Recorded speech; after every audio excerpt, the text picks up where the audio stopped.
3 entry points for attackers. On basement, you got 3 staircases. On top floor, you got attic and master bedroom breach. So, more guns, more favor. Another historically good map from Empire, though they might not be as proficient on Oregon as they've changed up their map pool. They're actually playing Villa now, by the way. If you come from back in 2019, if you just woke up one day, you're cryogenically frozen, and you get woken up, and you say, oh, Empire's playing, and you see them playing Villa, you would be very surprised. Empire have worked really hard to expand their map pool. If we go all the way back to Stage 1 of the NAL, the only 2 maps that the Soniqs played were Oregon and Clubhouse. That was it. And teams started banning those maps against them. Well, we see why with the victory on Clubhouse. Now it's time for the Soniqs to run it back again, if you're a fan of theirs, here on Oregon. Operator bans are coming in, and we have Thatcher and Hibana, Mira and Valkyrie, and my god. Yep, same team. They're the same. Same. It's pretty straightforward. It makes sense. We kind of expected the Hibana ban to go out, or at least we did, you and I, Parker, on the side of Soniqs again. It makes sense if you do it on Clubhouse, if you also prepared a similar story for Oregon. It plays out the same way. There are a lot of hatches on the basement bomb side on both of these maps, and Hibana just makes that a lot easier to deal with on the attacking side. So if you ban out the Hibana and you prepare for that fact being the case, that means you can prepare for exactly how you're going to breach those hatches. And now we see not 3, but 2, I would argue, heart breachers on the side of Soniqs. You got Yeti on the Maverick, and I bet you right now, $100, that Super has the can opener secondary heart breach gadget, because it makes too much sense not to. I mean, he's going to play a heart breacher. Why would he not do that? We're going to have to wait. $100. Yep. Come on. Pay it up. I got him good. I never agreed to that, by the way. No, I did, and I shook your hand in my mind, so it kind of counts. I mean, you're technically wrong. There's not $100, there's just $1, and it's who's playing. So, give me the $1, then how about that? $99 apparently is what I'm down at this present moment. This is going to be interesting to watch from the Soniqs, because Super likes his heart breacher. He likes that thermite roll an awful lot. And yeah, I mean, the can opener is like a smaller thermite charge to a certain extent. You've got 2 of them at your disposal, so Super will be able to apply them wherever he wants. You can take out a hatch, you can take out the wall. A lot of teams like to favor that blue take. Elbow might be reinforced, you can open that up. The can openers will likely go upstairs on the hatches. That's my assumption. Because, well, I mean, maybe not. Yeti as a Maverick is very safe on those hatches as well, because there's no destructibility on the floor around him. So we'll see how the Soniqs change things up and what they do. For Empire right now, they're going to be defending Elbow. We see it with the smoke. They've got the deployable shield. They've got the opening inside of Elbow. They're going to be playing right where they want to. That shield is actually a little bit farther back. Very far back. Than we're used to seeing. Yeah, make it a little bit harder to grenade it or soft breach it, because you gotta etch it just a teeny tiny bit further in. Of course, same thing goes with the flourish drones. When you use the gadget, you have an easier time shooting the drone if you have more time to shoot it. So I think it's one of those situations where the further back the shield is being put, the more uptime you might have as you can make sure that the shield stays alive. And that's, of course, extremely important on the elbow position. Soniqs making quick work. They actually have almost full map control within the first minute of the round. Grixer on the big tower side of things, and the last 4 in the main lobby and Junkyard spawn. So this is quite efficient from them so far. That's good timing, absolutely. And I mean, if you're not roaming, if you drone it out very quickly and you have good comms and the vision that the Soniqs can have, you know that you've got that map control. So certainly. One of the hatches being opened up inside of security, that's Yeti on the case. There's 2 more hatches that you might want to take care of. One inside of main lobby, which is where Kansan is playing right now. The other hatch, and arguably the most important hatch for most basement takes, will be inside of meeting. And that's the one that drops into Pillbox. So right there on your screen, and the can opener is going to go off on that. You owe me some money as well, because I said I thought that the hard breach was going to go on there, and guess what? The can opener goes in exactly that spot. The way it goes is that the can opener goes on the hatch if there's no kite in play, and then the Maverick opens up the hatch if there is a kite in play. In this case, there's no kite in play, so that makes perfect sense. Parker, you're a smart boy. I appreciate it. Thank you. I appreciate it. I like to think that there's a reason why I've lasted casting as this long, Nick. So, grenade gets tossed in, by the way, now that all of security's been opened up. They buck the wall as well to give them a bit farther back vantage point down into Freezer, and the Soniqs focus is on the front portion of this map. It doesn't look like the Soniqs have done that much against the Banshees or the Wamai discs, so you're going to have them sticking around. First pick, by the way, comes in, and it's Dan to fall first from Empire. The Soniqs with an advantage. With 40 seconds left, they're ready to spring into action. Guns poised towards the bomb site at the bottom of the main floor, and it's Rexon hitting an Adrenal Surge and then swinging on in. So many bullets, and he'll dust Shepard, drag across, cannot outduel Scyther, joystick in on it too. All of a sudden, the Soniqs falling by the pieces. pieces and falling to pieces by the wayside, leaving Grixer in a 1v3. As Zofia continuing to walk forward, but that proximity alarm giving his position away, he's got one reinforcement to give him some life, but the rest of Empire are not giving him an inch. Diffuser miles away, everybody hiding, trying to take engagements, but very smartly, they draw him out with always playing down on Pillar, and the one player from Empire, by Laundry, the Russians will take the very first round here on Oregon. Great discipline from Team Empire in that 1 versus 3. They knew it was a losable situation. Sophia with that 150, as we call it, the LMG that has 150 bullets.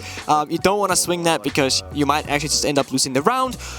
One crucial mistake that I saw from Soniqs that round is that they sent 4 players to Freezer and a single person in Laundry. Nobody dropped the meeting hatch. The one that you said, Parker, was the most important one. So clearly Soniqs don't agree with that statement. But I agree with you. I think it would be great to have one player drop the meeting hatch to create chaos, get that backside pressure when the execute comes out. But also beyond that, I don't think there's any value in sending almost every single player in one area of Freezer, all funneling through the same door, and then only having one player with diffuser, by the way, inside of Laundry all alone. I would want to spread out the soldiers. If you got 5 guys alive, hell, take 2 guys Laundry, take 2 guys Freezer, put the 5th guy on that backside meeting hatch, and you are now, well, bingo, you got all the grounds covered. But they didn't. It was all eggs in one basket, and that basket was full of rotten eggs. Or they say, put all the eggs in one basket, and then blow up the basket. Well, they didn't blow it up, Empire did, but yeah, their basket got blown. And that's... yeah. Anyway. I hate when my baskets get blown. Yeah, I hate when the basket gets blown. I hate when my baskets get blown. That's terrible. We're upstairs. I'm actually curious to see if Super now being in the box, if they're going to go for like a junkyard take and do vertical play from below, or if they're going to go for a more, you know, typical master bedroom and attic breach from Big Tower. The box is like a defining factor on Oregon because it allows you to vertical play from below and up, rather than a sledge that can only do vertical play from above and below. So you have more options with this operator. He has the heartbeat gadget as well, a secondary gadget of the can opener, so it's just extremely flexible pick for Soniqs, and so far it does look like they'll be clearing out dining, kitchen, and showers hall, which does indicate that they want to utilize Super on the box, and that's something that I love to see because normally Super's in the back on Jones, but now he's almost leading the charge. I want to remind everybody now that we are not the only stream in business. There is the side stream, Stream A, beside us going on right now, and I'm going to spoil oh no. what happened in the very first map ears. that's going on the other stream, so plug your ears for the next 10 seconds. The APAC team, Sandbox, prevailed by a score of 7-4 over the defending world champions in Ninjas in Pajamas. So 2 quote-unquote upsets to start off the groups. What a wonderful time of year. It's a great time. What a nice, like, I mean, I was going to call it early Christmas present, but technically it's late because we're like in February, but I'm happy to see it. Always, I don't think he's too happy right now. He's extremely stuck inside of this server room. He does have the hatch and a shotgun primary weapon, so he can dip when he needs to. Joystick comes in for the help, but help will not be found. Rexon finds him, and Grixer got the opening kill onto Cypher as well. That is a situation that is quite dire for Empire, as we're now in a 5 versus 3, always still alive, kind of being left alone on this island. They don't seem to bother about him too much more. If anything, just holding him stuck from Super inside of dining. Even though the last round did not go in their favor, the Soniqs obviously showing their teeth and baring their teeth as attacking teams. They had such a successful run on that first map of Clubhouse, and now they're looking to replicate it. Struggled on the bottom floor of Oregon, but now in a much better position. Rexon had suffered some damage earlier on, nothing that an adrenal surge can't fix, and, well, there's still one more to go, and there you go. Rexon almost back to full HP. Shepard still toiling over top of these openings, and the floor is always down below, engages Super and wins that fight. Rexon in the smoke, up on white stairs, and what a shot from always, but Yeti's just a little bit better. Dan now watching the window as he'll creep on up. He sees the Zofia down goes cans and a beautiful shot. Another one lined up as well. Yeti losing a ton of HP, as is Rexon. Grixer now, though, on the flank. He sees one, drags across, the other lined up. They know where he is. He's trapped inside of dorms, and Shepard will have 15 seconds to get his way out, with Yeti getting the diffuser down. That's that secondary support, but he dies to the smoke. Where are you, Rexon? You need to get in there. Diffuser, 5 seconds. You have to take the engagement, but he's on the right. Oh my God, Shepard! He clutches it, and mass confusion costs Soniqs the round. This is almost what we saw previously in Clubhouse, where it looks like they're doing so good from the side of Soniqs. They have the tools available, they have the man advantage, but then at the very last few seconds, they fall short. I question the plant in the 1 versus 2. I question the positioning of Rexen. He was so far away, couldn't even have covered his teammate if he got swung on, and ultimately, the Toxic Babe really found the booty of Yeti and stopped the plant from going down. Super as well getting picked off down below on that replay from always hiding inside of server, where they droned him out previously. He had been in the entire round, and then all of a sudden, well, Soniqs just kind of walk into him. Yes, it was only 1 casualty, but if Super had been alive, or if that player had been dealt with, you could argue that a lot of things would have been different. Remember, it was always from down below that shot Yeti on the jump-in, which meant he wouldn't have died to the Toxic Babe later in the round had he not taken damage from that specific player. So these things really tend to snowball, and the bigger picture, it's grim for Soniqs that round. I don't know exactly why there's only 9 people in the lobby. He gave up. Now, but he gave up. He gave up. You know, 9 seconds, and it's like, oh, I want to close my eyes because that was disgusting. And I don't mean that in a good way. I mean that that could have been done a little bit better. Defenders, protect your bombs from being territory bomb defused by site. attackers. We're going kitchen dining from Empire, and not only are they a Russian team, but they are bringing a Russian operator of Tashanka. This is something that we see more and more, I want to say. We see some sort of Villa AVG defense where you can use the Molotovs at nice certain plant positions. I imagine this is going to be a similar-ish story, combined with smoke usually, but this time it's actually just the Tashanka. And I mean, he's doing great work with the walls right now with the AVG just and they're gone. You do this mess hall kitchen defense and you extend it outwards is essentially what we're seeing. And for people that don't really understand, if you just box yourself into the bomb site, you're going to be in a rough spot. Kitchen and mess hall allows for somebody to take the top floor of small tower or somebody to take dorms above you and really make your life miserable. So you have 2 options here. You can extend out into showers, you can extend out into security, or you can extend into meeting. Yeah. Some teams can do both, but a lot of times you want to just invest your utility in one area. In this particular case, their focus is going to be towards small tower, which is why you saw that setup being done to open up washrooms, to open up showers, and to open up some of security. I feel like if you're Soniqs, you kind of want to go for beating attack here because you have impacts on joystick playing out of showers. He can trick the wall, and you don't have any throwable heartbeat gadgets from the side of Soniqs. You only have the Maverick, and you have the can opener on Super. So I feel like meeting here is favorable, but they're going to challenge anyway. We need to keep an eye on Yeti on the Maverick because you can actually make like a small hole inside of small tower ceiling and getting angle into showers. That's what we're going to see right now most likely. I think Cancel will help him out here, hold the angle. See if you're prone down, you get the torch out. You can now create this angle in towards a joystick, and that's going to help you kind of attack this position. It's a very, very known thing to do, so I think joysticks should be very much aware of it. But now the question comes, they cannot really breach this wall. And even if they could, it's just a can opener. It doesn't create a gigantic hole to really utilize. So if anything, Soniqs have to just aggress and play that trade game of just taking out players one by one by one. Having some battles with these mute jammers inside of small tower, and they can assess the setup. Look at how close Rexen is, by the way, to this engagement. He sees the shield with the Mamai playing behind it. The magnets can get tossed out, try to eat up some of these projectiles and throwables. There are 2 sets of grenades in the hands of the Soniqs. Both Rexen and Yeti have that at their disposal, and no magnets remaining for joystick. But they doubled up on the denial. They've got both the ADSs and the magnets there at their disposal. First Shumika launcher goes out. It just misses Rexen, who now gets softened up quite heavily. And the Soniqs are being blunted by these Shumika Molotovs, stopping the entry towards the A site. You can see the Soniqs don't really know what they want to do. Are they going to hard commit to a washroom take? It sure seems that way. They take down joystick. That's the first domino. 50 seconds to go. Super has that diffuser in his hand, and you know it is mighty hot. He wants to set it down. Grix are watching towards the bottom of White Stairs, try and box out the return of the bomb site for Empire, as there's a bit of calmness. Nitro Cell gets tossed out, but nothing is really done in terms of damage. Dan gets back into the bomb site. 35 seconds to go, and nothing really from Empire. They're just waiting. So Grixer will make his presence known, shooting away at the ADS. Washroom's taking control of. Dan watching now to try and get back on in, and his engagement with Grixer does minimal damage. Gets away with his life fully intact. Super with the diffuser down in the corner. There go all of the Molotovs. He's not taking any damage whatsoever. They just narrowly miss. So Super's going to be able to get this one away, and with 40 seconds to go, the Soniqs have control, taking back the bomb site. Empire, well, they don't have a lot of HP working in their favor. Dan swings, takes out Rex, and Scyther falls as well, leaving a 4v3. No friendly fire there for Empires. Their numbers continue to dwindle. Down goes Shepard. Dan follows, always buried, dead last.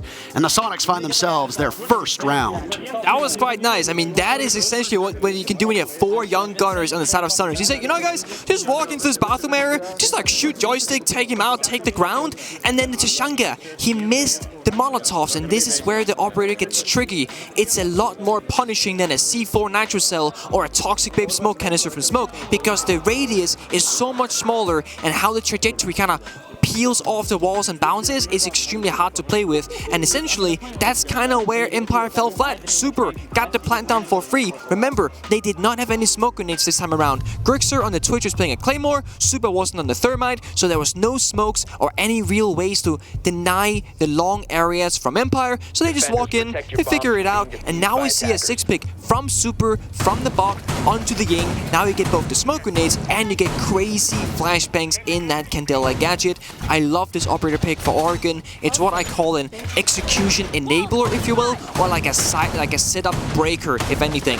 Essentially, it allows you to just kind of pedal to the metal. You can get through any area, blind your opponents, smoke off lines of sight, and just take control. And that's something that's extremely favorable in Oregon, as you spoke about. It's all about having the most guns available, but when you play a Ying, it doesn't matter how many guns the enemies have, because no one can really see a damn thing. 5 seconds left. Something that SSG is actually quite known for as well is that hot and cold, they do the similar thing. They play the Bok, they play the Ying, and it's always like kind of like their way, their spearhead, if you will, into the bomb site. But Super, actually Super playing the Heartbreach gadget again. He just says, I do not want to get off the Heartbreach, I want to stick it, even if I have smokes an option. He's just a real support player. Like the support player. On Ying. I will say I do like SSG's Ying takes on Oregon, but they usually happen on the upstairs bomb site. Bosco will run the Ying on that top dorm's floor. I mean, we've seen it down below as well, don't get me wrong, but it tends to have a lot of strength on that top floor.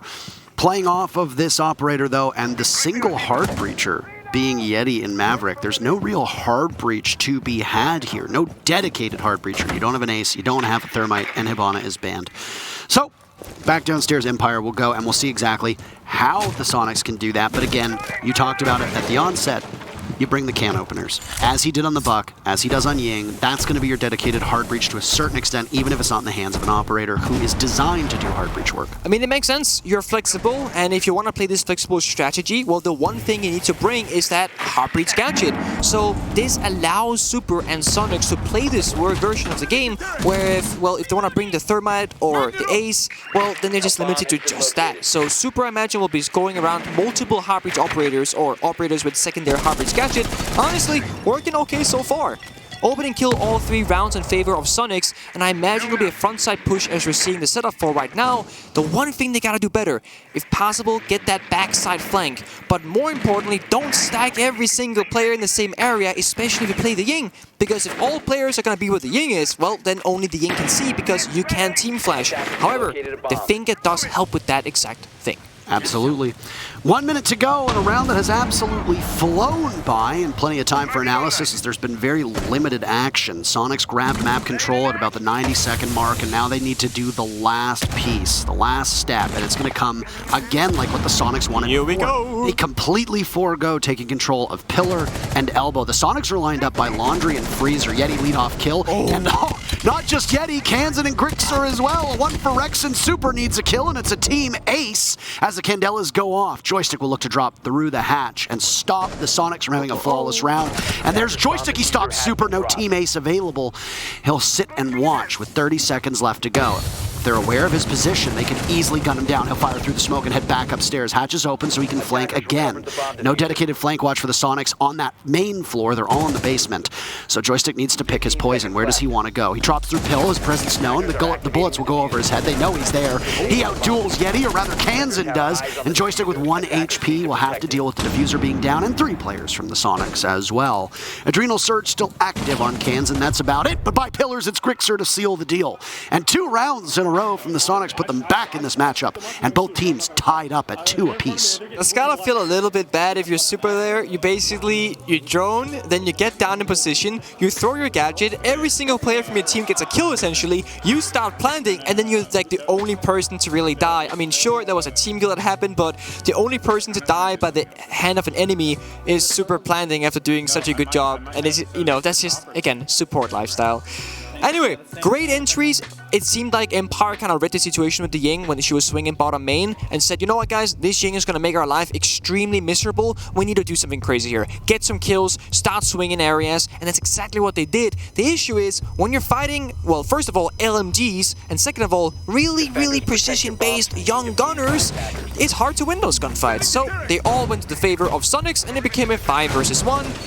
Joystick flanking, couldn't find much. I mean, that's just one of those positions where, yeah, you might kill super on the plan, but then after that, you gotta deal with 4 players looking in your direction. That's just not gonna go your way ever. Absolutely.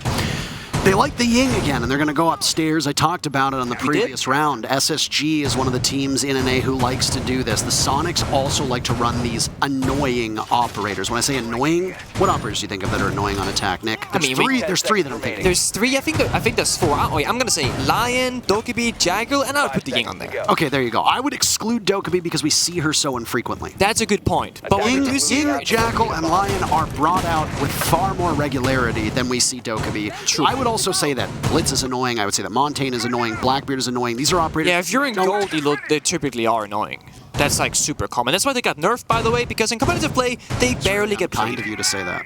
I mean, you told me you're a plat player, I looked you up, and then you were like high gold, and I was like, sure, that's kind of plat, but not really. I was plat this season. That's great.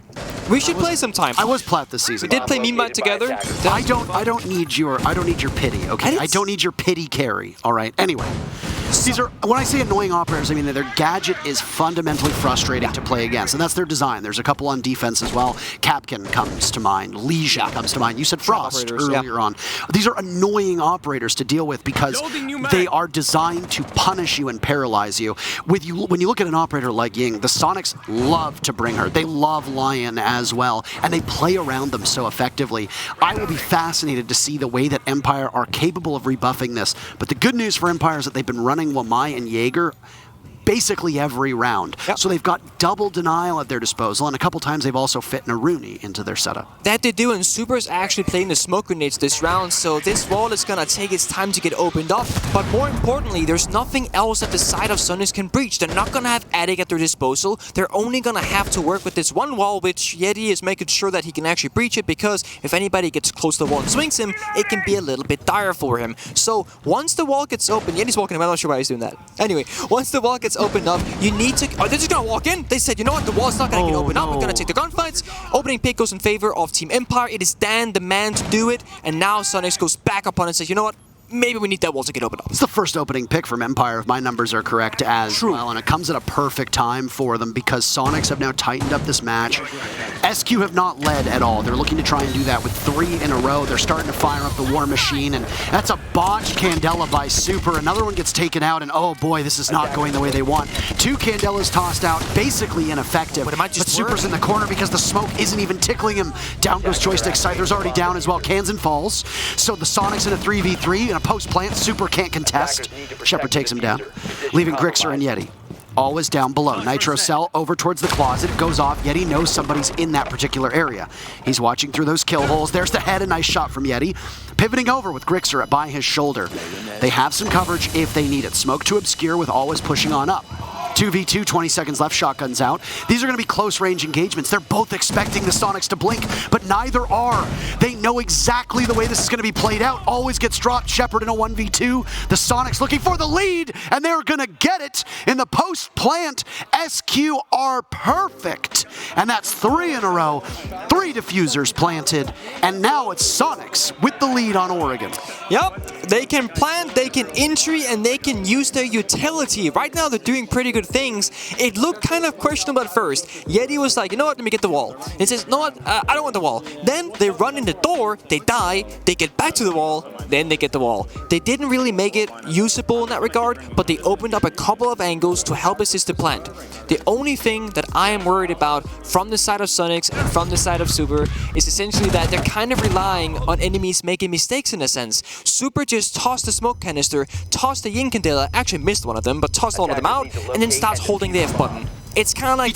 by the way, he botched 2 of those Candelas. Okay, sorry. So the first Candela was whether or not there would be a magnet there. It hits the banister of the door, it hits the door frame, rolls right back. Second one catches the magnet, but the good news is the magnet doesn't destroy it. True. So the Candela will still go off. It's primed and ready. It's going to sit over the doorway and it will go off, and it will still blind you. It might not go as deep as he wanted it to. I think the intention was for him to try and get it deep towards the doorway of kids' dorms so that it would potentially blind over towards games, that main dorm's door, and possibly the top of white. There's a huge radius that those things are able to blind with, those Candelas, but it just goes off in front of him. The good news is that while his Candelas miss, the smoke misses. So he gets the diffuser. Yeah, the smoke Toxic Babe actually went in through the trophy door right behind him, and it doesn't like go through the wall anymore. It has to go like, it only goes to the room that it's inside of, so it just missed by a tiny bit. But I'm a little worried if Soniqs can get away with this long term, because multiple rounds on Top House and now multiple rounds on Oregon, it's just kind of Super holding down the plant button and then actually just getting it down because there's no response from Empire. There's no C4s coming out, the Toxic Babes missed. The previous round on the dining defense, it was the Tashanka Molotov that missed. If those had hit and gone in the favor of Empire, this scoreline wouldn't be 3-2. It would be more like 4-1. So they gotta fix up on that. Empire's gotta do it more consistently, but then also Soniqs, they have to figure out a way to break these rounds without getting arguably a little bit lucky from mistakes of their opponents. Entry now from Rexon with that LMG, doesn't finish off the player, but gets the injure. That is Cypher down the ground. And wow, another early pick for the Soniqs. Squandered again 2 rounds in a row. Empire have found that scoreboard first. Scyther will bleed out by the foosball table as Empire try to get to him, but Joystick will trudge through that toxic canister. Yeti's the one with the smoke, or Yeti's the one with the diffuser in hand as smoke goes off in front of him by the big window. Super is going to play a bit more of a backseat role, and he's got Rexon watching him to give some calls. Grixer down below with his utility work, the drone in play. Scyther getting picked back up by Joystick. No call to be made, no grenades to be tossed on in. You've got Empire back fighting fit, though both Joystick and Scyther don't even account for 3/4 of a person at this point. Maybe combining for 60 HP between the two of them. That's not ideal, and at least Scyther will die to a single bullet. Joystick, 2 bullets, and he's as good as gone as well.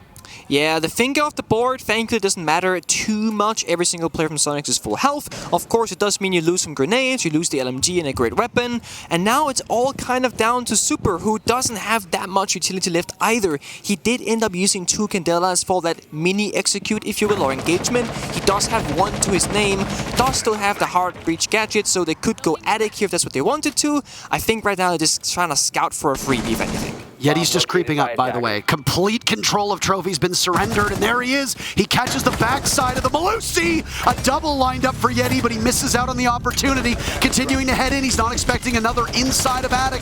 And just like that, Empire doing some significant damage. Always takes out Super, and Kansan will need to be the hero. Empire knows how formidable he can be. He'll fire away at the soft wall. He's got 1 body lined up inside of attic. Scyther's still on that low HP, as he knows, but he doesn't know his location. A bit of a whiff. Kansan still with enough HP to do well. He picks up that diffuser, but it's a shotgun from always on the stairs. Does Kansan know his location? He'll go for a plant, waiting for a sound call, but always is ever so patient. Finally goes up. Nitro Cell gets tossed, but it misses, and Kansan survives, as always tries to ascend the stairs, taking a ton of damage in the process. A single pump of that shotgun will level Kansan, but who's got the better reaction time? Around the wall they go, and it's Kansan again! Soniqs again, and they win the first half 4-2. It's the trade-off, it's the kill with the injuries. Sophia survives in the end because the bomb is down, so they take the round. But oh my, there is no worse situation than having an SMG-11 on the mute against a 150 bullet weapon. It's so hard to fight against. I respect the shotgun, it actually went through, but it just didn't go his way. I need to question, however, the 1 versus 2 from Team Empire. They were so far spread apart apart. One person inside of attic, one person just proning on the white stairs. None of them can help each other. Diffuser is down basically between them, and essentially it cost them the round. Sonic prevails, 4-2 split on this one, and they're gonna go on defense feeling pretty good about that outcome. Wow, what a first half for the Sonics. Again, Oregon, just like Clubhouse, the distinction, like almost every map in this map pool, defender-sided. If not defender-sided, at least extremely friendly to the defenders. Friendly, like a neighbor coming and dropping off a basket of muffins for you after you've just moved into the house. That kind of friendly. Or an egg basket. I'm not sure why he would drop an egg But then basket. you have to blow the egg basket up. That's true. What if there's C4 in the egg basket? What if there's C4 in the egg basket? That would be a bad neighbor. You'll never see it coming. Terrible neighbor. Terrible neighbor. Could you imagine? But the Sonics coming out ahead, and 10 seconds to go. the tail of the tapes for that first half, the Sonics with 4 opening picks, Empire with 2. Diffuser being planted, by the way, in 4 rounds for the Sonics. This is almost an identical round, identical half to what we saw on Clubhouse with the way that these rounds played out. The Sonics dominating early in terms of opening picks, and then from rounds 3, 4, 5, and 6, we see the Diffuser being planted every single round, and the Sonics are triumphant in all of them. So far, through these 2 maps, the Sonics have planted the Diffuser 8 times in 17 rounds. That is a phenomenally good stat, and they have won every single one of those rounds. Yep. In Rainbow Six Siege, it's like a did you know situation. Did you know that in Rainbow Six Siege, planting the Diffuser means you're highly likely to win the round, even if it's like 1v2, 1v3, even sometimes 1v4. I didn't know that. So planting the Diffuser is a really good way to play the game, and that's exactly what we're seeing right now. Actually, fun fact, Empire used to be a very similar team where they love verticality, they love control of the map, they love planting down the Diffuser, and nowadays we see a lot of teams playing for aggression. I would like to believe that Sonics kind of plays both ways, right? They get the early aggression man advantage, check, they've been doing that really well. Then they get the late round execute plant, check, they got that really well. What does that mean? You win rounds, you win games. So, that's the first half in the books, and after that, so beautifully said speech by you, Nick. We now look towards the second half here on Oregon. This side should favor the Sonics, but the first half should have favored Empire. It did not. What are we going to see occur? Are the Sonics just absolutely the better team? If the Sonics start to run up the score on defense, then we have our answer. But Empire at some point are going to need to slap that timeout button and settle the team down. Yes, 2 of their players are not with the team. That is debilitating. But they showed that on Clubhouse they can still compete. They cannot lose the plot right now. Empire are being manhandled on these 2 maps, and they need to figure it out quickly. Yeah, I want to say one thing that Sonics do a little bit better right now is that they seem like to have a more clear-cut game plan. You know, bringing the Ying, bringing the box, 6-picking and flexing tons of times. Empire, they have no clear-cut way to win this round, but they do have grenades, they do have manpower, they do have good weapons at their disposal. All it comes down to now is the gunplay. Who gets to win the gunfight? They get to take the round. Joystick drops, by the way. He's inside a pill. Is that the real one, or is that a Gemini? I can't tell. Always down to Yeti. First pick goes to the Sonics, but it's the real Joystick, by the way. Not an imposter. Grixer sees an opportunity. He seizes it, swinging right onto him. Rexon now at the back of the stairs. He's positioned by pillars, collapsed upon by Empire. 2 kills from Scyther. Everybody falling. Super in a 1v3. The heroics from Sonics have come hard, and they've come fast. But is Super the one to do it? The answer, no. A fast and furious start to this half for Empire, and they'll take their very first attack. Gunfights, gunfights, gunfights. Whoever has the most guns pointed in the same direction has the favor, and that time it was Empire. Yes, they didn't get the opening kill per se, but the follow-up came within a fraction of a second, basically equaling it back to a 4 versus 4. Of course, the player of Rexon isolated on that pillar position, couldn't do much to help his team. Super stock in elbow because Maverick was holding him as well. He could only go back through the bomb site rotation, but that doesn't really help your teammates a whole lot, and he was left in that 1 versus 3, which he had a very hard time winning because, again, SMG-11, long distance against 3 opponents, it's just not going to happen, or at the very least, is extremely unlikely. Grixer, 6ing once again from Castle, now to Thunderbird. Previous time, he 6ed from the Castle into the Ella. So, Sonics maybe want to get a little bit more aggressive this time around. They want to have the options to get healed back up if they take chip damage. Now, I'm not sure if that's an official siege term we have, but chip damage to me is basically when you take a little bit of damage, right? It can be a nade that doesn't go too close, it can be a gunfight or a spawn peek that doesn't result in a kill but just damage. As you're chipping away with the health bar, that's where the Thunderbird comes into great play because it heals you back up. Kind of the same reason why Finka is seeing so much play these days. Again, for chip damage purposes, heals you back up, and you get healthy again. I know that it's very hard to do this on defense, but the one thing I want to give some credit to Empire for on that round in particular was how aggressive they looked. I know that we use this term aggression and aggressive. We use both those terms, oftentimes interchangeably, to describe the way that certain teams play. But frankly, Empire have not looked like they want to control the pace of this matchup at all. On Clubhouse, even on attack, Empire looked quite lackluster. There was no ferocity in any of their attacks. On defense, they did not roam aggressively. They did not punish the Sonics.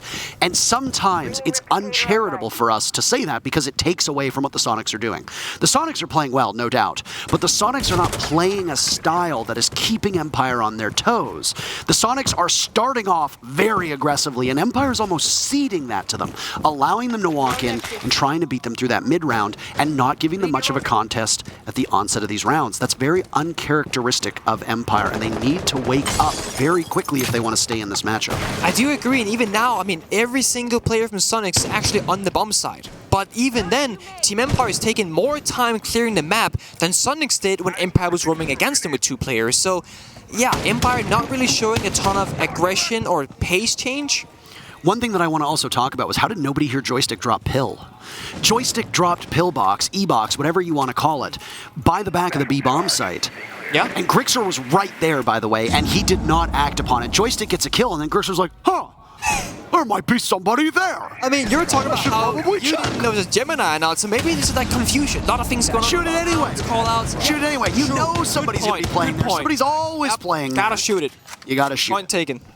Well, you've got those 3 Kona stations down, by the way, from Grixer to give them a little bit more staying power. At the halfway mark, it continues to give more HP to both Kansan and Grixer, and I got to assume that these are just placed in the usual positions where you might get naded, the Kona Station's going to save you. In this case, it's Grixer and Kansan who are just a little bit overhealed. The assault from Empire looks to be towards the back of the bomb site again. That means that the large tower stairs over towards Pillar, potentially even blue. This is good from Empire, by the way. They have 2 players outside of blue construction, meaning that if one player's only there, you can get singled out. They have 2 players outside construction, meaning that they can help each other.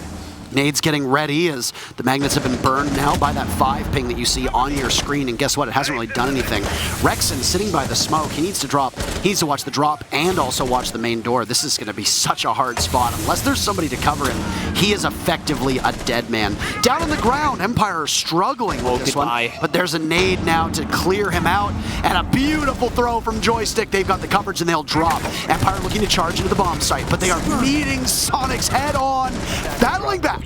Leaving just Joystick in a 1v2 with Grixer and Kansan still upright, and Joystick will have to march to the bomb site. He's got full HP, but he's only got 10 seconds left. The Sonics looking to go to match point, and some minor adjustments. And huge credit to the Sonics for how they did this, because they shored up their weaknesses, they kept control of box, they made it so with that open wall into blue, you couldn't just freely take control, and Empire didn't know what to do with it. And this is the story that we've seen from Empire so far. Not to take anything away from the Sonics, but Empire have struggled an awful lot on these attacks to find their footing, and the Sonics are feasting on them. That they have. I think this round in particular is like the round for Empire. 1, if Empire loses out this round, Sonic goes to match point. That's bad. It's also, well, it's map and match point, right? Because Sonic won the first round. Second of all, you just had a tactical timeout to really touch upon the problems, the issues, what is going wrong, and what is going on. So now, I want to see a clear-cut, precisely executed, with confidence kind of plan from Empire. They got the drones to do it. Dan has it inside a big tower. This is signifying to me they're going to go for a classic European, half big tower, half master bedroom split take. We'll see that's what ends up happening on the playout, but at least they'll need to get something going for them, because so far their attacks have been a little bit lackluster. It is early days, of course. They still got more time to show for it, and they are bringing the Thermite and the Maverick. They're not using those secondary heartbeat gadgets on the Buck. They're keeping the flashbangs off for ADS and whatnot. And, of course, Sonics only bringing the Jaeger, there is no MI, so they can really make sure that these nades can do damage. And that might just be a defining factor for them, because if you have so many grenades, what do? They have 6 of them, and they have 6 flashbangs. There is no excuse for people in corners not to get naded, and there's no excuse for shields not to get cleared. Yeti, early aggression in the basement. That's something we don't see a whole lot often from Mutes, but I like this again, just kind of making sure we have map presence. Joystick is a formidable player who's very much known to kind of lurk around in the attack and just be in weird positions. And there, bottom white stairs. Again, early aggression from his side, making sure that now the barbed wire is gone on white stairs, Soniqs have to worry about it. You do really have to wonder, the fact that they're not all playing together, how much is that disrupting the rhythm of Empire? This is a team that Dan talks about. He likes to keep a level head, likes to keep the team in it. He's not going to have a level head or be kept in it at all because Dan just died to a C4 from Yeti. How poetic that can be. Yeah. Dan talks about this quite frequently. The team needs to take a level head. The team needs to be kept afloat, and he's usually the one to do that. There's obviously some frustration here, and you know that Empire's tragic early exit after making it to the finals in Mexico, in Sweden, getting blown up in groups, has to sting for this team. They've come in here, they have revenge on the mind, and an early start like this against the Soniqs does not bode well in what is quite a tough group. I really like what Yeti's doing. Same story as in Clubhouse. He got the opening, killed the C4. Now he's playing inside a garage. He has a vertical hold to the main stairs, and he can go for the flank if he wants to. Yeti continuously is applying pressure both of these maps so far, and it's really well done. He recognizes that he might be needed upstairs, now runs away, but the damage has already been done. He succeeded. Empire's got 2 grenades left, 4 flashes. In terms of secondary utility, they've already expended a lot of it. Both Shepard and Joystick have dropped those nades. In fact, they actually don't have any nades left at all. All 3 sets of their nades are done and used. So what are you going to do? You're going to have to burn with these flashes, 4 left. Grixer posted up a big window as Team Empire realize you've only got 30 seconds to go, and they're going to have to make the most of it. Smoking off the entry point from inside a closet towards Games is Super. He's got 1 toxic canister left, and with 25 seconds to go, there will be a moment for Empire to charge in. They're going to try. Scyther goes in, gunned down by Super, traded out by Joystick. Shepard next to fall. Holding against this is Joystick, and match point is the Soniqs. If Joystick cannot get a 4K, he can't. Grixer says no thank you. Down he goes, and just like that, it's series point for the Soniqs. Map and series point. I wanted a clear-cut plan, and I saw what I would almost call inefficiency in the strategy of Team Empire. Essentially what happened was that they wanted to thermite breach the generator wall inside a master bedroom. And to do that, there's a kite claw on the wall. So the first step for Empire is to clear out that kite claw. Makes perfect sense. But the way they chose to go about it did not make any sense to me whatsoever. It was the Maverick who went to the generator window outside the building to nade the kite claw off the wall.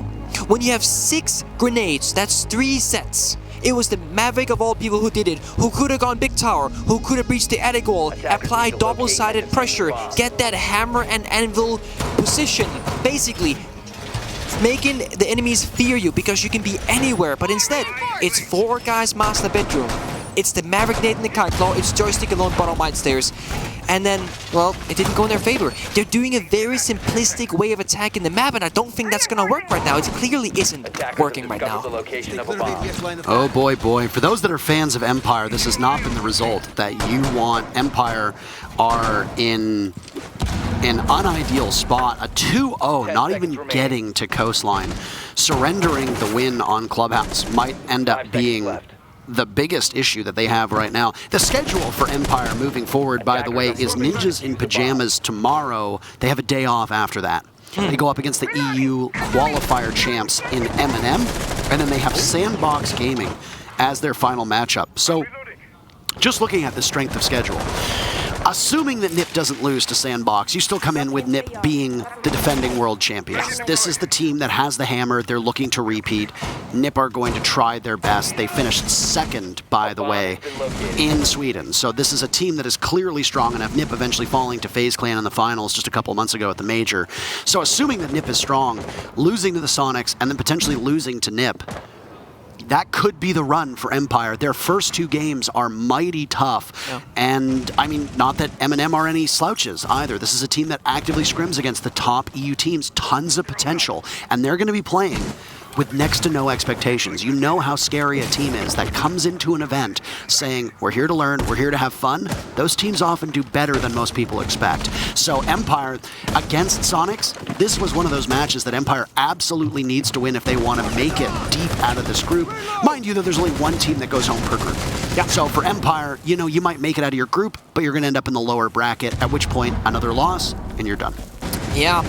Well, there it is. Opening kill. Joystick hurt. That took a personal foul. Opening kill to Yeti. That is the Wamai off the board. So limited usage of those Wamai discs. However, with half the round already being chipped away, that means that most of those discs has in fact gone out. So not the biggest of losses from Soniqs. They've got control of this small tower now with half of the round to go. There is no contest from the Soniqs whatsoever in the bomb site. There's nobody in the bomb site. A-bomb completely clear. Kansan is in B-bomb. Nobody inside of showers right now. Most of this bomb site is completely vacated, and Empire will read into that. The Soniqs are going to be playing keep away from the exteriors, the peripherals of the bomb site, the peripheries of this bomb site, and then fight for a retake, Nick. No toxic babes either, so it's looking really dire for Soniqs. Once Empire walks in, again, it's going to be all gunfights, but the gunfights goes in favor of Team Empire. And Dan takes down Kansan. Finally, Soniqs are able to do one. Looking for more, Rexon trying to drag as many down with him. Grixer and Super in on it, but now it's Super in a 1v3. And oh my, what a strategic error from the Soniqs. They thought they could fight from behind. They thought they could fight from the back and potentially get a retake. But no, Empire read into that beautifully, and that is more of what we expect from Empire. That's the aggression that we see. That's the assertiveness that we see from Empire. They take command, they get an early pick, they immediately read the bomb sites full or empty, and they just fully commit. Certainly. I will say, while the mid-round was great from Empire, they did actually take a whole minute and 30 seconds to get to that first initial combat, or that first initial engagement. So, yes, explosive end of that, but still a very slow beginning. Eventually, I want to see them kind of step up the early game, then keep the same mid-late game, and then maybe we're going to see Empire at full speed. But right now, kind of operating at 50%. Dan actually showing us a Ying 6-pick from the Sledge. See the replay here real quick. Oh, we're back to the main game. Yeah, so Dan 6-picked from the Sledge into the Ying. He has the smoke grenades, so you have the hard breach of the Thermite, you have the hard breach of the Maverick, and you got the smoke grenades and full utility from the Ying. Similar story as we spoke about SSG doing it, we saw Soniqs doing it, now we're seeing Empire doing it. What a beautiful way for this to go. This is how they got beaten, and this is now how they have to beat Soniqs. Well, I mean, Empire took a timeout, tried to settle things down, and now look at where they are. They're in a much better position, and we are actually looking at an attacker-favored Oregon, which is not outside of the norm, but with the way that these teams play, it is definitely skewing in that direction. Still, though, Empire will remain on the razor's edge for another 2 rounds before we go to overtime. There is no unlimited overtime in groups. It's the same 3-round overtime that we have come to expect from all of our normal leagues, be that EUL, APAC, etc. All the professional leagues use that. Most of the live events use that except for the grand finals, and it's going to be employed here once again. So if you're the Soniqs, you have 2 more chances at this. Whether you want to agree or not, that main floor bomb site, and I consider it one big bomb site, whether you're inside a meeting or whether you're inside a mess hall, you've got kitchen as the main point between the 2 of them.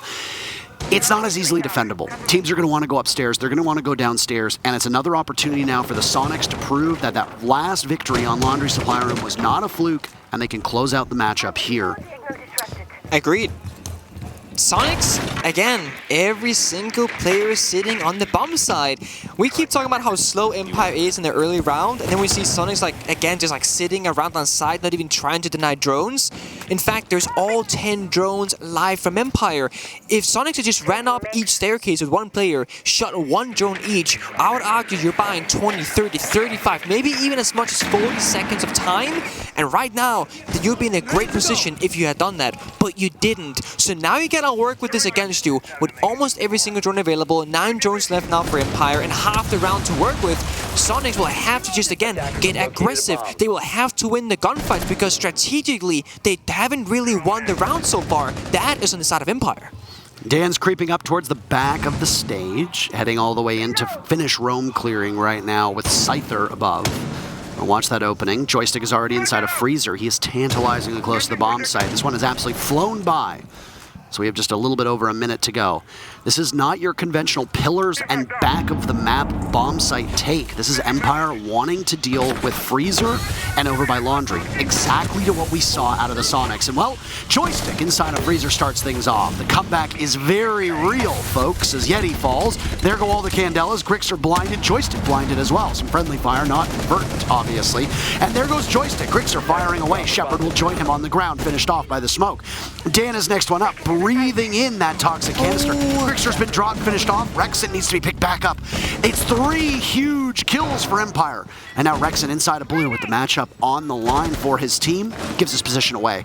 This is dire straits. He's got tons of marks, but he's going to have to stop that diffuser from being planted, and Dan is a much that is looking for success, has to overcome.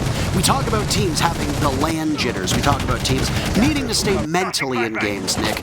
Well, the thing is that when you're new to a LAN, we see lots of aspiring and promising teams go up early, and then they just get worn down. They get too nervous. They get too excited. The pressure gets to them. And the old guard, the more experienced team, is able to claw it back. Well, you've got one of the most experienced teams in Rainbow Six history in Empire playing in this matchup. If there's any team that can mentally stay in it, it's a team that goes 22 rounds on Coastline against a defending world champion. Yep. Sorry, I'm getting flashbacks. Give me a second. I need to recover. All right, I'm good. Anyway, Empire are going to keep themselves composed, and the Sonics need to ensure they're not squandering the lead they built themselves up. They were able to close it out on Clubhouse, a much more dominant series that it looked like than what we're looking like on Oregon. Sonics are struggling on defense more than any side that we've seen on all of the maps that have been played today between these two teams. So, Sonics need to settle themselves down. They have one shot before overtime is on the books. Oh, I see Rexon hunting for drones and assembling the roam. I want to see more of that. Eventually, I want to see Kansan maybe join him on that roam game. Now, Super was making rotation holes to the floors. No, Rexon, go back upstairs. Go back up the stairs. Don't go down the stairs. No, he's back in his corner. So the Flowers drone already killed the shield and elbow. It cleared the ADS. Cypher, great value. Super, now your position is compromised. Oh, they got a spare shield. They rotated over. That's great. But, again, Empire is slow. They haven't opened up a single door in this map yet. They just started droning. Rexon gave up that big tower, but now it's getting droned down. Now would have been the right time to stick around. And again, Empire has all 10 drones on the board. You see it top right of your screen. Now it says 9. That's the 5+4. And Joystick doing what Joystick has done the last 3 rounds in a row. Sneaking down to Freezer Stairs, destroying that default cam, and now again Sonics are going blind. They have one bulletproof to their name, and that is the only piece of information that they have available to them for this entire round. We talk about information, we talk about how much it impacts a team like Empire, and the rounds where Empire loses that intel, whether it be on attack or on defense, they have a hard time sticking with it. Well, now it's time for the Sonics to also be punished by that lack of information. It is. The halfway point here in a very crucial round, Sonics looking for the knockout blow against Empire on what would be, to many people, despite the fact the Sonics come in with a higher global ranking and as the defending NA champions, a bit of an upset just based on pedigree and how we expect Empire to be. I would say it's an upset. Sonics are just about Super? No. Oh, that's the second shield gone that same exact position. They rotated one ADS over and a new shield. Now they're gone again with a minute left. This is terrible. There's another Rotero drone ready. The final one from Scyther's upstairs inside a meeting hall. Candela's also ready to get dropped down into box. Are there any eyes that'll be looking in that particular direction? The Warden positioned perfectly for that, by the way. Activating those smart glasses, he'll be able to look through the flashes and any potential smoke. And there you go, right in the midst of it. And it's Grixer playing it perfectly, but there's backup. Scyther charges right in. Is he spotted now playing inside a box? The Sonics trailing, but they even it back out. 3 apiece. Case is down. The Sonics know they have the control. Joystick felled by the gunfire from Super, trying to keep in this. It's always in Shepard with them equalizing yet again. Back and forth on the seesaw of a round. So critical for both of these teams. The Sonics looking to go up. With 2-0, this would be huge for them in the group. They've got to confront both Super and Yeti. Shotgun out at close range. He's on the ground, waiting point blank as the proximity alarm continues to go, trying to bait him out. Yeti swings onto it. Super hasn't been called into action just yet. 2 seconds left. Super not enough covering fire, and Yeti doesn't know what to do. He's left to twist and turn, firing against Shepard, and it's overtime. The Sonics choke it in the 12th round, misplaying the final 2 kills, and Empire has all the momentum. That was not a 2 versus 2, Parker. That was a 1 versus 2, 2 times over. The lack of team help from one another. First, it was Yeti that was isolated. Then, it was Super that was isolated, leaving Yeti in an impossible position. And oh my, do you know the saying?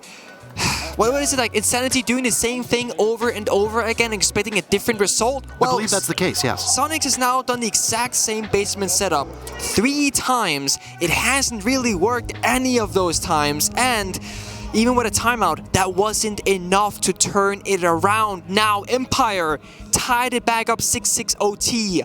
And Soniqs will go up above. Dan sticking that Ying 6-pick from the sledge. It has worked so well for them so far. Yes, he dropped the Candela, he dropped the E-Box hatch, he instantly died. But I think for Empire, there's a lot of comfort in having that organized and organic 1, 2, 3 execute. Because once the Candela goes out, you know it's your turn to go. You know it's your turn to push. And so far, it's worked great for them. Well, I want to remind you, as we can hear our colleagues, Ace and Dez, not too far off, echoing through this conference center hall, that there's another matchup going on right now. I don't know why you would turn away from both the Soniqs and Team Empire, but we do want to constantly remind you here that no matter what happens, there is a second stream that is ongoing. Twitch.tv/Rainbow6 is the live URL. For those of you that are going to be watching this back later on, well, it's going to be available on wherever you'd like, whether it be YouTube or possibly even rewatch the VOD on Twitch. I'm going to spoil what's going on in the stream, by the way, so plug your ears for about 10 seconds. Wait until the timer says 2:40. It's 1-1 between Nip and Sandbox Gaming. All right, perfect. There you go. The second match just finished. If you want to, at any point throughout the course of the day, the schedule is set. You can watch both simultaneously or tune in to either the main stream that is going on twitch.tv/Rainbow6 or Rainbow Six Bravo over here on our secondary stream. Yep. I feel like that's the wrong way to say it, though, because it's not like one's the mainstream. They're both equal streams. They're both equal streams. Our streams. Equal casters, equal analysts, equal streams. All equal. Correct. We are not the B tier stream because we're a B tier. We're the B stream because there's two streams, A and B. That's just the way it is.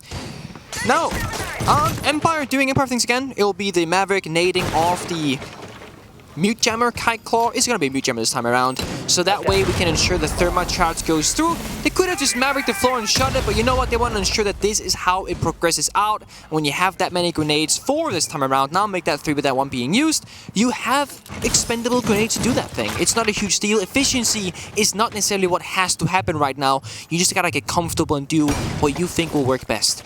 Yeti set up down below. That might just come in super handy, especially with that Ying that can really open up the bomb side. He has a vertical C4 at his disposal and vertical host as well. He can peek, but he's also very much alone. So if Empire figures this out, he could be an easy prey and an easy kill. Well, I don't know how I feel about the Soniqs having defense for 2 of these rounds, by the way, Nick. This has not been their favored side, but overtime does tend to have this weird quirk where we switch what we've been accustomed to. Flip the script, so to speak. Flip the script. So if the Soniqs are not great on defense, watch them do really well on defense. If it's an attacker-sided map, the defenders will do better on overtime. I like this. By the way, grenades being tossed in, Candela's going off. What about this do you like, Nick? I just like the fact that they're using the Candelas from outside the building, but the smoke canister from Super actually stopped them from jumping in. Now Yeti, can he find the white skill? He does. That's the opening kill onto Joyce. That's huge. Follow-up from Raxon onto Dan. That makes it a 5 versus 3. Now Soniqs looking good being in those corners. You have to wonder how they weren't able to accomplish this on the previous 2 rounds, but Empire charging back. First kill is going to be on the Super. Right now, inside a trophy, a Rooney Gate, that laser gate taken out by one of the flashbangs of Scyther. He moves back over to the opening that we see over by Closet. Down goes Shepard. Another flash goes in, and Grixer with that long-range DMR doing some significant damage. Yeti falters, but with 10 seconds left, Diffuser needs to be retrieved and brought into the bomb site. Diffuser picked up, so that's 1 step that's been completed. Scyther doing some Overwatch. Again, looking towards Closet door, waiting for somebody to peek on out. Nice shot from Scyther, but he can't get more than that. Always is a sitting Duck, and Duck is indeed on the menu tonight. The Soniqs take their first defensive round in almost 10 minutes, and they again are on match point.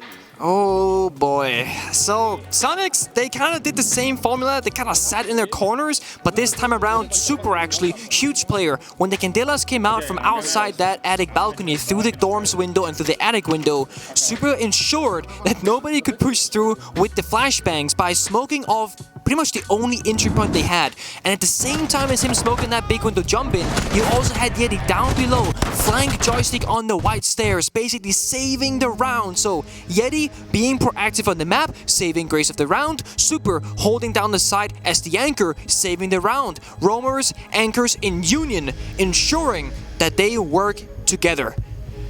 And Super, he said, you know what, Empire, your Ying was nice, mine is better. He 6-picks it off the block once again with the Heartbreach canister.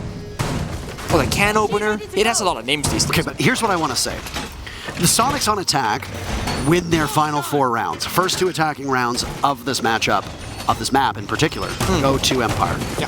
Sonics win the next 4. They get opening picks on 2 of those. They get the diffuser planted on 4 of them. Yeah. It's a tremendous end to that half. Yeah. But then they go to defense. It's a middling result. Now they're back on attack. We talked about flipping the script. The Sonics just won their very first defense in 4 rounds. Are we going to see Empire pull out the same? Because conventional wisdom says no, but this weird balance that we have here in Rainbow Six says, oh, absolutely. Okay, I want to give my input just like, let's just look at the lineup right now. We see Grixer with the F2, the FAMAS. That alone is pretty lethal. What you also get from Twitch, which is very interesting, is, well, the drone, of course, but the smoke grenades. So when you're bringing the can opener on Super, not getting those smoke grenades, they've now opted to replace those on a different operator of Twitch. Sonics has every single tool for a great execute. They have the guns for great gunplay. So Empire, it will come down to kind of what Sonics had to do themselves on this basement defense. They need to be proactive, and they will need to make sure that it is on their turf that they're playing and not on Sonic's side. Setup still being done, by the way, downstairs. Dan punching away at the walls, but other than that, Empire are standing pat. They have 1 roamer, as Scyther, Dan Shepard, and always sit in the bomb site. It's Joystick roaming off site. Not too far off site, by the way. He's within arm's reach of one of those bomb chassis. And he's being hunted as he hears the telltale sign of that Finka LMG. Finka, an operator whose pick rate has skyrocketed over the last little while for the utility she brings, the staying power, and that comes with those adrenal surges, and an LMG that doesn't really need to be reloaded. No, it does not. Same story with Sophia LMG. When that AR got that nerf for the recall, we see the 150 being brought out as well. When you have 150 bullets, I mean, you can take out all 5 players in the enemy team without even having to reload. That alone is quite lethal. As the hatch opened up now as well, inside a freezer, and Joystick rebuffs the advances of a Rotero drone that goes down through the hatch. Waiting right now, that's intel, but also a Rotero drone can blow up any potential Banshees that may be in its way, any deployable shields, etc. Another attempt from Kansan now down below, but Joystick is there and it'll go up on the wall. That's some of the cover that Empire needs onto the freezer wall now removed. Joystick still persists in this angle, and the Sonics will need to flush him out. Yeah, keep in mind that Warden is being played from Scyther, so when this execute comes out, we need to keep our eyes on him. If he shuts down the push, or even takes out the Ying on the execute, that could be so important for them. However, if that doesn't go in favor of Team Empire, then we gotta look at the injuries that usually comes out from Grixer and Rexon. More drone work being done at the bottom of Laundry stairs. The Sonics favor this execute. It's from the front of Laundry and over by Freezer. So the portion of the map on the back, once again, is not considered by this team. Candela's going out as the diffuser in the hands of Super needs to get planted. Scyther swings. Rexon wins that one, but immediately Empire comes back. 3 big kills from Empire, leaving Super and Rexon in a 2v3. Proximity alarm will not continue to harass the Sonics, but Super will need to get down to the bomb site, trying to rotate on over. Joystick waiting for it, walks right into the line of sight for Rexon as Super drops in a hopeless spot. 1v3. Empire looking to push this to coastline, and with 1 second left, well, they'll push it to the final round, and this will be do or die. It is a best of 1 round between these teams. If the Sonics prevail, that's it. It's over. If Empire wins, we have a 3rd map on the books. Sonics on the defense now. We do swap every single round in OT. So Sonics, they get 2 defending rounds. They started and they will finish that way. 7-7. We're at the absolute final round on this particular map.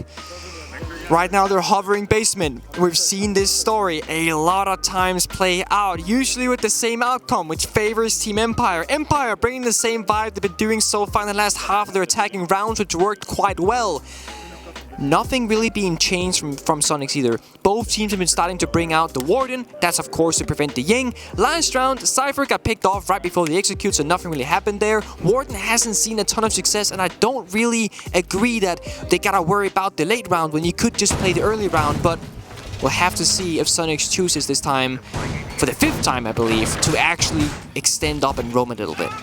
This will be the 5th attempt defending this bomb site for the Sonics. They have only won it a single time. So if that ends up being the case, if we go to Coastline, it will be 1 win on this bomb site, 4 losses down here on Laundry Supply Room. Not exactly the number that you want if you're the Sonics moving forward.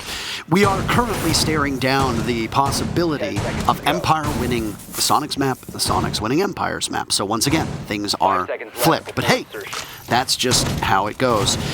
Next up is Coastline. I don't want to set the expectations for that map yet because we might not even need it. The next 3 minutes are going to determine whether or not Sonics walk away with a 2-0 victory or if Empire is able to fight back. In regards of the mental, though, moving to a 3rd map for the Sonics would be a tough thing to come back from. Once again, this is a team that needs to prove themselves. Not again! Oh no, that He is... practically has been staring down this drone twice now. He did it the previous time around as well. They actually did it twice. 2 of the Intero drones, both of them got the ADS, both of them got the shield because they had to move the Warden shield to replace the smoke shield because of this exact thing happening. He's just driving past people.